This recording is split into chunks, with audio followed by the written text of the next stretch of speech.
Nelangsa, kondisi kamar tidur Indra Bekti kini usai tinggalkan rumah jadi sorotan. Presenter Indra Bekti pilih tinggal di tempat ini usai digugat cerai Aldila Jelita. Jauh dari kata mewah, tempat tinggal Indra Bekti usai digugat cerai Aldila Jelita tampak sederhana.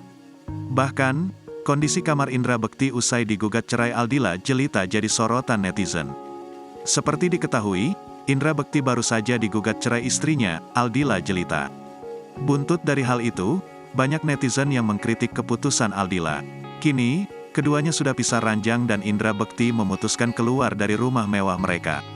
Angkat kaki dari rumah, terkuak tempat tinggal yang dihuni Indra Bekti. Rupanya sahabat Indy Barens itu menghuni rumah masa kecilnya. Terlihat sebuah rumah yang jadi tempat tinggal baru Indra Bekti. Bahkan, kamar Indra Bekti tampak sangat sederhana. Dari video itu, kamar Bekti tak begitu luas. Kamar itu juga diberi kasur cukup tipis yang digeletakkan langsung di lantai. Seperti kamar pada umumnya, ruang pribadi Bekti itu juga memiliki meja dan lemari sederhana. Bahkan, tak ada pajangan apapun di kamar itu. Tempat tinggal Bekti ini tampak sangat jauh berbeda dengan huniannya yang kini dihuni Aldila Jelita dan anak-anaknya.